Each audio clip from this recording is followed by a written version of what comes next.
हमारे भीतर ही घटित होता है।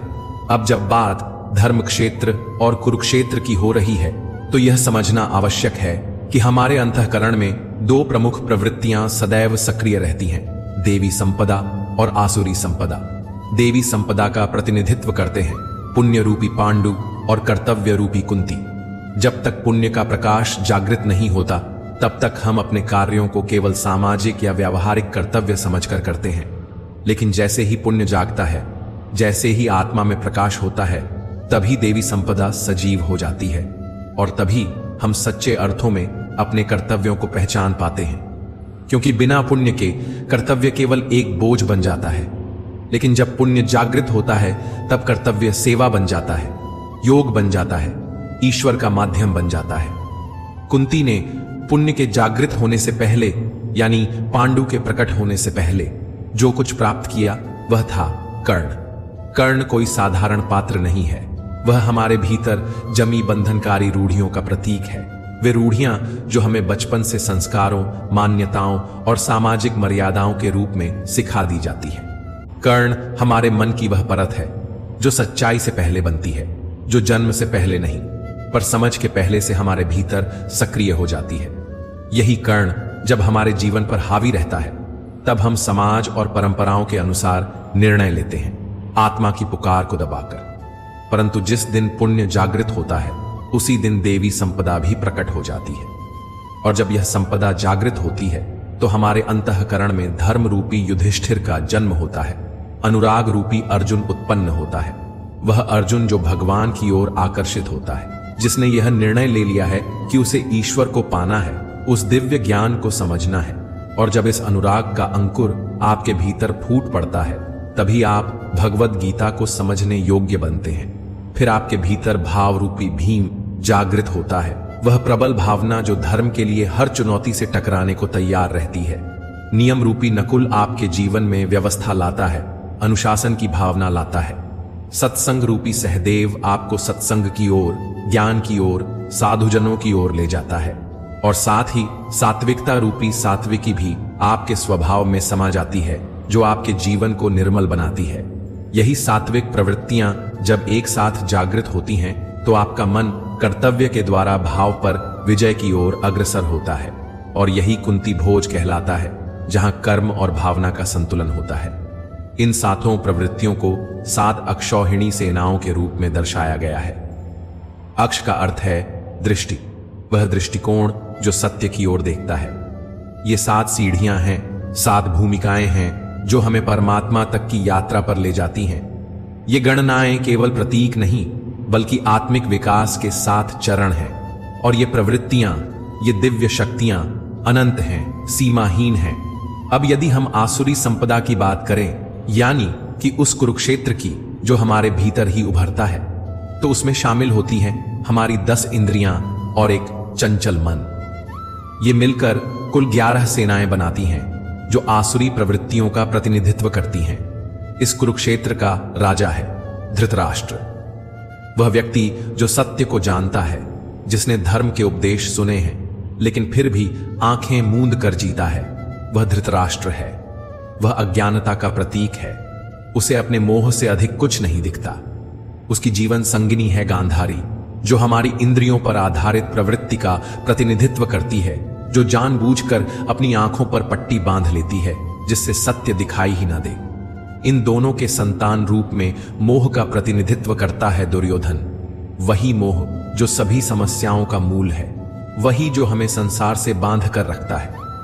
इसके बाद आता है दुर्बुद्धि रूपी दुशासन, जिसकी बुद्धि भ्रष्ट हो चुकी है और जो सही गलत का भेद करना भूल गया है। फिर आते हैं भीष्म, जो भ्रम का प्रतीक है। भ्रम के कारण ही मनुष्य जीवन भर किसी एक सत्य को पकड़ नहीं पाता। इन पात्रों और प्रवृत्तियों का विस्तार गीता में प्रतीकात्मक भाषा में किया गया है, ताकि हम अपने भीतर चल रहे धर्म और अधर्म के युद्ध को पहचान सकें और जीत का मार्ग चुन सकें। इनके बारे में आगे विस्तार से बात करेंगे। इन सभी पात्रों और प्रवृत्तियों के बीच एक और पुण्यात्मा विद्यमान है, विदुर। वह स्वयं अज्ञान के वातावरण में रहता है, परंतु उसकी दृष्टि सदैव पांडवों के कर्मों पर टिकी रहती है। उसका मन, उसकी चेतना हमेशा धर्म की ओर आकृष्ट रहती है। वह उनके साथ जुड़ना चाहता है, उनके मार्ग पर चलना चाहता है। विदुर वह पात्र है जो अधर्म के बीच रहकर भी धर्म की तलाश करता है, अज्ञान में रहते हुए भी प्रकाश की ओर बढ़ने का प्रयास करता है। यही उसकी विशेषता है। अब आइए श्रीमद् भगवद गीता के प्रथम अध्याय की ओर बढ़ते हैं और समझते हैं कि इस अध्याय से हमें क्या सीख मिलती है। मैं यहां सरल और सहज शब्दों में कुछ महत्वपूर्ण बातें आपके सामने रखने का प्रयास करूंगा। श्रीमद् भगवद गीता के प्रथम अध्याय का पहला श्लोक है, धृतराष्ट्र उवाच धर्मक्षेत्रे कुरुक्षेत्रे संवेता युयुत्सवः माम का पांडवाश्चैव किम कुर्वत संजय। इस श्लोक में धृतराष्ट्र, जो जन्म से अंधे थे, संजय से प्रश्न करते हैं। यद्यपि वे शारीरिक रूप से दृष्टिहीन थे, फिर भी उन्होंने महाभारत का संपूर्ण युद्ध देखा, परंतु किसके माध्यम से? संजय के माध्यम से। धृतराष्ट्र यहां अज्ञानता का प्रतीक है और संजय प्रतीक हैं संयम और विवेक के। धृतराष्ट्र पूछते हैं, हे संजय, धर्म क्षेत्र कुरुक्षेत्र में जो युद्ध की इच्छा से मेरे और पांडु के पुत्र एकत्र हुए हैं, उन्होंने आखिर किया क्या? यह प्रश्न केवल युद्ध के आरंभ को जानने का नहीं, बल्कि अज्ञान द्वारा विवेक से पूछे गए एक गूढ़ प्रश्न का प्रतीक है। यह समझना आवश्यक है कि अज्ञानता धृतराष्ट्र स्वयं देख नहीं सकती, समझ नहीं सकती। उसे विवेक और संयम संजय के माध्यम से ही सत्य का ज्ञान हो सकता है। यह वह स्थिति है जब मनुष्य अंधकार में होता है, लेकिन उसका भीतर कहीं ना कहीं यह जानना चाहता है कि सत्य क्या है, धर्म क्या है और उसका मार्ग कौन सा है। लेकिन जब तक मोह रूपी दुर्योधन यानी अज्ञानता का पुत्र जीवित रहेगा, धृतराष्ट्र की दृष्टि सदैव कौरवों की ओर ही रहेगी। उसकी सोच सीमित, पक्षपातपूर्ण और विकारों से ग्रस्त रहेगी। यही गीता की शुरुआत की मूल चेतावनी है। जैसा कि श्री कृष्ण ने स्वयं गीता में कहा है, इदम शरीरम कौन्तेय क्षेत्र मित्यभिधीयते। हे अर्जुन, यह शरीर ही क्षेत्र है। यह युद्ध का मैदान सिर्फ कुरुक्षेत्र नहीं है, बल्कि हमारा शरीर, हमारा मन, हमारी चेतना ही वह क्षेत्र है जहां धर्म और अधर्म, ज्ञान और अज्ञान, संयम और मोह के बीच निरंतर युद्ध चल रहा है।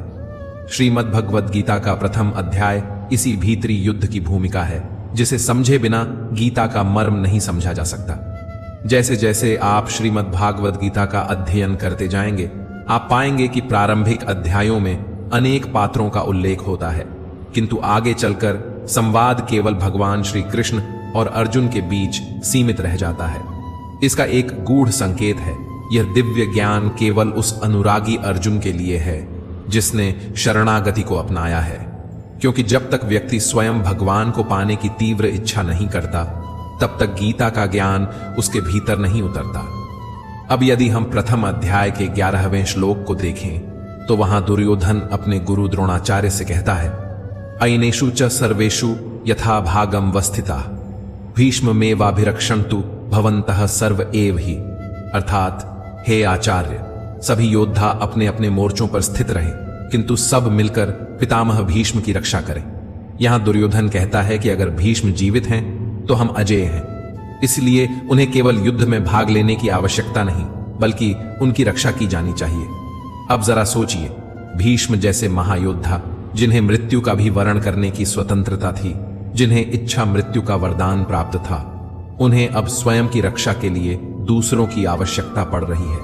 यह कोई साधारण दृश्य नहीं है। जैसा कि पहले बताया गया, महाभारत के ये पात्र प्रतीकात्मक हैं, रूपकात्मक हैं। भीष्म यहां भ्रम के प्रतीक हैं, और जब तक भ्रम जीवित है, तब तक कौरव यानी आसुरी प्रवृत्तियां अजेय मानी जाती हैं। यहां अजेय का अर्थ यह नहीं कि उन्हें पराजित नहीं किया जा सकता, बल्कि यह कि उन्हें पराजित करना अत्यंत कठिन होता है। जब तक भीतर भ्रम बना रहता है, सही और गलत में भेद स्पष्ट नहीं होता, तब तक मोह, अज्ञान और कष्ट भी बने रहते हैं।